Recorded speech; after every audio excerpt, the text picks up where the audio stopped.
When the Queen of Sheba heard about the fame of Solomon and his relation to the name of the Lord, she came to test him with hard questions. Arriving at Jerusalem with a very great caravan with camels carrying spices, large quantities of gold, and precious stones, she came to Solomon and talked with him about all that she had on her mind. Solomon answered all her questions. Nothing was too hard for the king to explain to her. When the queen of Sheba saw all the wisdom of Solomon and the palace he had built, the food on his table, the sitting of his officers, the attending servants in their robes, his cupbearers, and the burnt offerings he made at the temple of the Lord, she was overwhelmed. She said to the king, "The report I heard in my own country about your achievements and your wisdom is true, but I did not believe these things until I came and saw with my own eyes. Indeed, not even half was told me. In wisdom and wealth, you have far exceeded the report I heard. How happy your men must be! How happy your officers who continually stand before you and hear your wisdom!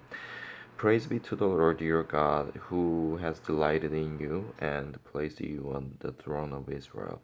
Because of the Lord's eternal love for Israel, he has made you king to maintain justice and righteousness."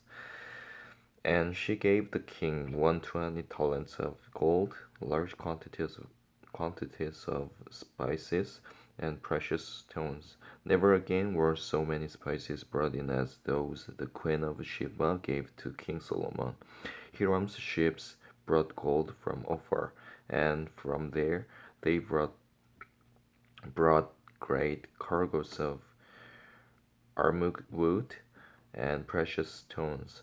The king used the almug wood to make supports for the temple of the Lord and for the royal palace, and to make harps and lyres for the musicians. So much almug wood has never been imported or seen since that day. King Solomon gave the queen of Sheba all that she desired and asked for, besides what he had given her out of his royal bounty. Then she left and returned with her re- retinue to her own country.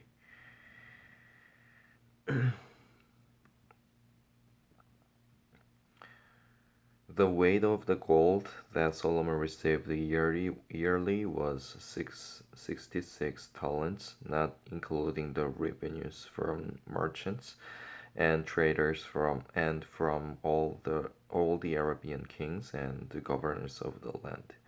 King Solomon made 200 large shells of hammered gold. 600 bekas of gold went into each shield. He also made 300 small shells of hammered gold, with 3 minas of gold in each shield. The king put them in the palace of the forest of Lebanon. Then the king made a great throne inlaid with ivory and overlaid with fine gold. The throne had 6 steps, and its back had a rounded top. On both sides of the seat were armrests, with a lion standing beside each of them. 12 lions stood on the 6 steps, one at their end of each step. Nothing like it had ever been made for any other kingdom. Or all King Solomon's goblets were gold, and all the household articles in the palace of the forest of Lebanon were pure gold. Nothing was made of silver, because silver was considered of little value in Solomon's days. The king had a fleet of trading ships at sea along with the ships of Hiram. Once every 3 years, it returned carrying gold, silver, and ivory, and apes and baboons. King Solomon was greater in riches and wisdom than all the other kings of the earth.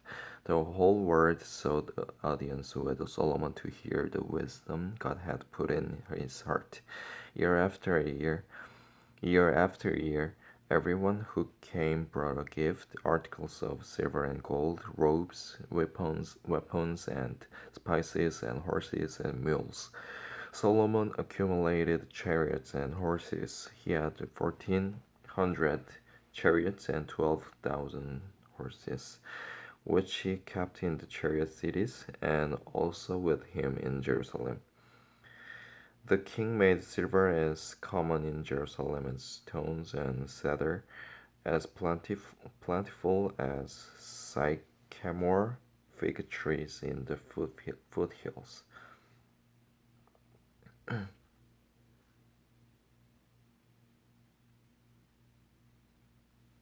Solomon's horses were imported from Egypt and from Kew. The royal merchants purchased them from Kew.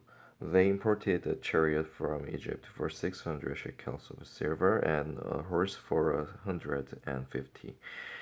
They also exported them to all the kings of Hittites and of the Arameans.